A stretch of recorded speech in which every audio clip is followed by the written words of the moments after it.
Welcome back to കുഞ്ഞി അടുക്കള. അപ്പോൾ ഇന്ന് നല്ല ഈസി ആയിട്ട് ഉണ്ടാക്കിയെടുക്കാൻ പറ്റുന്ന നല്ലൊരു പൊറോട്ടയുടെ റെസിപ്പിയാണ് കേട്ടോ. അപ്പോൾ അധികം കഷ്ടപ്പെടാതെ തന്നെ നമുക്ക് സോഫ്റ്റ് ആയിട്ടും ലെയറുകളായിട്ടുമുള്ള പൊറോട്ട ഉണ്ടാക്കിയെടുക്കുന്ന ഒരു റെസിപ്പിയാണിത്. കണ്ടില്ലേ, നല്ല ലെയറോട് കൂടി തന്നെയുള്ള പൊറോട്ടയാണിത്. അതേപോലെ തന്നെ നല്ല സോഫ്റ്റുമാണ് കേട്ടോ. നല്ല സോഫ്റ്റ് ആയിട്ടുള്ള പൊറോട്ടയാണ്, കണ്ടില്ലേ. അപ്പോൾ ഈസി ആയിട്ട് ഈ പൊറോട്ട നമുക്ക് എങ്ങനെ ഉണ്ടാക്കിയതെന്ന് ഒന്ന് കണ്ടു നോക്കിയാലോ. അപ്പോൾ ഞാൻ ഈ ഒരു പൊറോട്ടയ്ക്ക് വേണ്ടിയിട്ട് മൈദ പാത്രത്തിലേക്ക് ഇട്ട് കൊടുത്തിട്ടുണ്ട്. അപ്പോൾ നിങ്ങൾക്ക് എത്ര പൊറോട്ട വേണ്ടുന്നതിനനുസരിച്ചുള്ള മാവ് എടുക്കുക. ഞാനിതിപ്പോൾ 1.5 കപ്പ് മൈദയാണ് എടുത്തിരിക്കുന്നത്. ഇനി നമുക്കിതിലേക്ക് ഇതിന് ആവശ്യത്തിനുള്ള ഉപ്പ് ഇട്ട് കൊടുക്കാം. ഇനി നമുക്കിതിലേക്ക് 1 ടീസ്പൂൺ പഞ്ചസാര ചേർത്ത് കൊടുക്കാം. ഇനി നമ്മൾ ഇതിലേക്ക് എണ്ണയൊന്നും ചേർത്ത് കൊടുക്കുന്നില്ല, മുട്ട ചേർക്കുന്നില്ല, നെയ്യ് ഒന്നും തന്നെ ചേർത്ത് കൊടുക്കുന്നില്ല. അപ്പോൾ പഞ്ചസാര നിങ്ങൾക്ക് വേണമെന്നുണ്ടെങ്കിൽ മാത്രം ചേർത്ത് കൊടുത്താൽ മതി. കാരണം നമ്മൾ ഈ കല്ലിലിട്ട് ചുട്ടെടുക്കുമ്പോൾ നല്ലൊരു ഗോൾഡൻ കളർ കിട്ടാൻ വേണ്ടിയിട്ടാണ് നമ്മൾ പഞ്ചസാര ഇതിലേക്ക് ചേർത്ത് കൊടുക്കുന്നത്. ഇനി നമുക്കിത് സാധാരണ പച്ചവെള്ളം ഒഴിച്ചിട്ട് ഒന്ന് കുഴച്ചെടുക്കാം. കുഴച്ച് മയപ്പെടുത്തി ഒന്നും തന്നെ വേണ്ട, നമുക്ക് ഇതെല്ലാം ഒന്ന് യോജിപ്പിച്ച് കിട്ടിയാൽ മാത്രം മതിയാകും. കുറേശ്ശെ വെള്ളം ഒഴിച്ചിട്ട് ഇത് കുഴച്ചെടുക്കുക കേട്ടോ. ഒരുമിച്ച് വെള്ളം എല്ലാം കൂടെ ഒഴിച്ചു കൊടുക്കണ്ട. ഇതിപ്പോൾ നമ്മൾ ചപ്പാത്തിക്ക് കുഴയ്ക്കുന്നതിനെക്കാട്ടിലും കുറച്ചുകൂടി ഒന്ന് ലൂസായിട്ട് കുഴച്ചെടുക്കണം കേട്ടോ. ഒരുപാട് ബലം കൊടുത്ത് ഒന്നും കുഴച്ചെടുക്കേണ്ട ആവശ്യമൊന്നുമില്ല. ജസ്റ്റ് ഒന്ന് കുഴച്ചെടുത്താൽ മാത്രം മതി.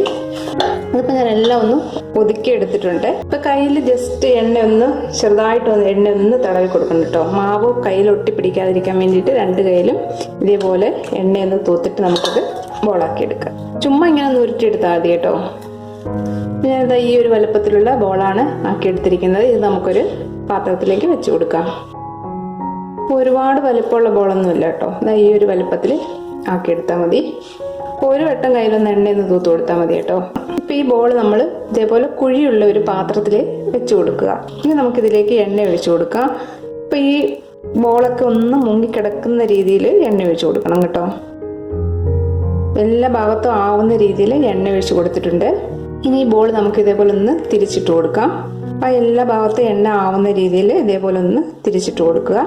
ഈ എണ്ണ ഇതേപോലെ ഒന്ന് കിടക്കാൻ വേണ്ടിയിട്ടാണ് കുഴിയുള്ള ഒരു പാത്രം വേണമെന്ന് പറഞ്ഞത്. ഈ ഒരു എണ്ണയിലാണ് നമ്മളിത് ഉണ്ടാക്കിയെടുക്കാൻ പോകുന്നത് കേട്ടോ. നമ്മൾ മാവ് കുഴച്ചപ്പോഴൊന്നും എണ്ണ ഒഴിച്ചിട്ടില്ല. ഈ ഒരു എണ്ണ മാത്രമേ നമ്മൾ ഇതിലേക്ക് എടുക്കുന്നുള്ളൂ. അതേപോലെ തന്നെ നമ്മൾ ചുടാനും എണ്ണ ഒഴിച്ചു കൊടുക്കുന്നില്ല. അപ്പോൾ ഈ എണ്ണയിൽ ഇടുന്നിട്ട് ഈ മാവ് നന്നായിട്ടൊന്ന് സോഫ്റ്റ് ആവണം. ഇപ്പം ഞാനൊരു 2 മണിക്കൂർ ഇതേപോലെ മാവൊന്ന് റെസ്റ്റ് ചെയ്യാൻ വേണ്ടിയിട്ട് വെക്കുന്നുണ്ട്. അപ്പം നിങ്ങളുടെ സമയത്തിനനുസരിച്ച് മാവ് റെസ്റ്റ് ചെയ്യാൻ വെക്കുക. കുറഞ്ഞതൊരു 1/2 മണിക്കൂറെങ്കിലും വെക്കണം കേട്ടോ. വലുതായിട്ട് ഇത് കുഴച്ചെടുത്തിട്ട് ഒന്നുമില്ല, ജസ്റ്റ് ഒന്ന് കുഴച്ച് ഇതേപോലെ എണ്ണയിലിട്ട് വെച്ചിരിക്കുകയാണ്. അപ്പോൾ അത് ഒന്ന് സോഫ്റ്റ് ആവാൻ വേണ്ടിയിട്ട് കുറഞ്ഞതൊരു 1/2 മണിക്കൂറെങ്കിലും വെച്ച് കൊടുക്കണം. ഇതിപ്പോൾ ഞാനൊരു 2 മണിക്കൂർ വെക്കുന്നുണ്ട് കേട്ടോ. നിങ്ങളുടെ സമയം പോലെ മാവ് റെസ്റ്റ് ചെയ്യാനായിട്ട് വെക്കുക. അപ്പോൾ നമുക്കിതൊന്ന് അടച്ച് വെക്കാം. ഇപ്പം നമ്മൾ മാവ് റെസ്റ്റ് ചെയ്യാൻ വെച്ചിട്ട് ഒരു 2 മണിക്കൂറായിട്ടുണ്ട്. ഇപ്പം ഞാൻ 2 മണിക്കൂർ റെസ്റ്റ് ചെയ്യാൻ വെച്ചതേ ഉള്ളൂ. അപ്പം നിങ്ങളുടെ സമയം പോലെ അത് അഡ്ജസ്റ്റ് ചെയ്ത് വെക്കുക കേട്ടോ. അപ്പം നല്ലതുപോലെ മാവ് നല്ല സോഫ്റ്റായിട്ട് ഇരിക്കുകയാണ്. ഇപ്പം നിങ്ങൾ വിചാരിക്കും ഇപ്പം നിറയെ എണ്ണയാണ് നമ്മളിതിലേക്ക് യൂസ് ചെയ്യുന്നത്. ഇപ്പം നമ്മൾ പലവട്ടമായിട്ട് ഉപയോഗിക്കുന്ന എണ്ണ ഒരുമിച്ച് ഒരു വട്ടം നമ്മളിതിലേക്ക് ഒഴിച്ചു കൊടുത്തിരിക്കുകയാണ്. നമ്മൾ മാവ് കുഴയ്ക്കുമ്പം എണ്ണ ഒഴിക്കുന്നുണ്ട്, അതേപോലെ പരത്തി എടുക്കുമ്പോഴും എണ്ണ ഉപയോഗിക്കുന്നുണ്ട്, കല്ലിൽ വെച്ച് ചുടുമ്പോഴും എണ്ണ ഉപയോഗിക്കുന്നുണ്ട്. ഇതെല്ലാം കൂടെ ചേർന്നിട്ട് നമ്മൾ ഒരു വട്ടം മാത്രമേ എണ്ണ ഇതിലേക്ക് എടുക്കുന്നുള്ളൂ. അപ്പോൾ എണ്ണ ഒരുപാടാവുമെന്നുള്ള പേടിയൊന്നും ആർക്കും വേണ്ട. ഇനി നമുക്കിതൊന്ന് പരത്തിയെടുക്കാം. ഇപ്പം നമ്മൾ കൗണ്ടർ ടോപ്പ് ഒന്ന് വൃത്തിയാക്കിയിട്ട് ഇതേപോലെ ഓരോ ബോളെടുത്ത് ഇതേപോലെ ഒന്ന് പരത്തിയെടുക്കുക. അപ്പം ചപ്പാത്തിക്കോലൊന്നും വേണ്ട, മാവ് നല്ല സോഫ്റ്റ് ആയിരിക്കുന്നത് കൊണ്ട് ഇപ്പം ഈ കൈപ്പത്തി വെച്ചിട്ട് ഇതേപോലെ ഒന്ന് പരത്തിയെടുത്താൽ മതി.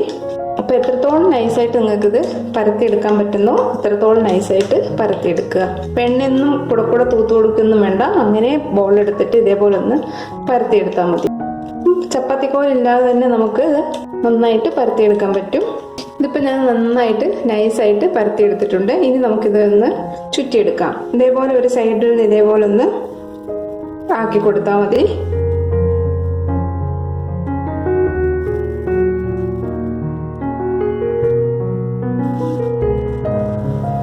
അപ്പം ഇതേപോലെ ഒന്ന് ചെറുതായിട്ടൊന്ന് വലിച്ചു കൊടുക്കുക. ചുറ്റിയെടുക്കാനൊക്കെ എല്ലാവർക്കും അറിയാമല്ലോ. ഇതേപോലെ ഒന്ന് ചുറ്റിയെടുത്താൽ മതി.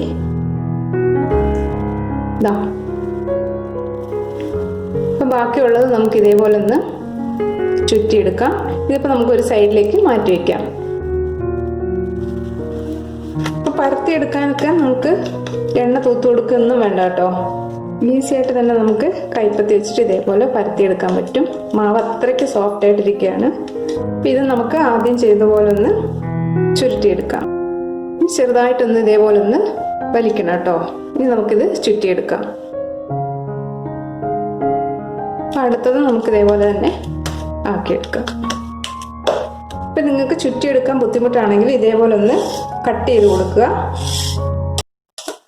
ഇതേപോലെ ഒന്ന് അടുപ്പിച്ച് കൊടുക്കുക. രണ്ട് സൈഡിൽ നിന്ന് ഇതേപോലെ ഒന്ന് അടുപ്പിച്ച് കൊടുത്താൽ മതി. ഇനി ചെറുതായിട്ടൊന്ന് ഇതേപോലെ ഒന്ന് വലിച്ചിട്ട് ചുറ്റിയെടുക്കാം. ഇങ്ങനെ വേണമെങ്കിൽ നിങ്ങൾക്ക് ചെയ്യാം കേട്ടോ. ആദ്യത്തെ രീതി ബുദ്ധിമുട്ടാണെങ്കിൽ ഈ ഒരു രീതിയിലും ചെയ്തെടുക്കാം. ദോശക്കല്ല് ചൂടാക്കാനായിട്ട് വെച്ചിട്ടുണ്ട്. ഇനി നമുക്ക് ഇതൊന്ന് പരത്തിയെടുക്കാം. ഒരുപാടങ്ങ് കനം കുറച്ചും ആവരുത്, ഒരുപാടങ്ങ് കട്ടിയാവരുത് കേട്ടോ. ആ ഒരു രീതിയിൽ പരത്തിയെടുക്കുക. ഇനി ബാക്കി നമുക്ക് ഇത്രയും എണ്ണ വന്നിട്ടുണ്ട് കേട്ടോ. നമ്മൾ ഒഴിച്ചു കൊടുത്തതിൽ നിന്ന് ബാക്കി ഇത്ര എണ്ണയുണ്ട്. ഇത് കളയേണ്ട കാര്യമില്ല, നമുക്ക് എന്തിനേലും ഇത് ഉപയോഗിക്കാം കേട്ടോ.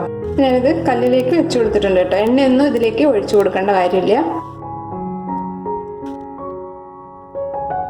നമുക്കൊന്ന് തിരിച്ചിട്ട് കൊടുക്കാം. എന്താ ഈ ഒരു കളർ വരുമ്പോൾ നമുക്കിത് കല്ലിൽ നിന്ന് മാറ്റാം കേട്ടോ. ഇനി നമുക്കിതൊന്ന് അടിച്ചെടുക്കാം.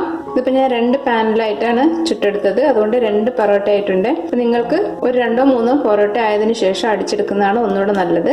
ഇല്ലെങ്കിൽ ഒന്നായിട്ട് വേണമെങ്കിലും അടിച്ചെടുക്കാം കേട്ടോ, കുഴപ്പമൊന്നുമില്ല. ഒരു ഹോട്ട് ബോക്സിൽ ഇട്ടിട്ട് വെച്ചിട്ട് ഒരു 3 എണ്ണമൊക്കെ ആകുമ്പോൾ അടിച്ചെടുക്കുക. ഈ ചൂടോട് കൂടി തന്നെ അടിച്ചെടുക്കണം കേട്ടോ. 2 സൈഡും ഇതേപോലെ തിരിച്ചിട്ടിട്ട് അടിച്ചെടുക്കുക.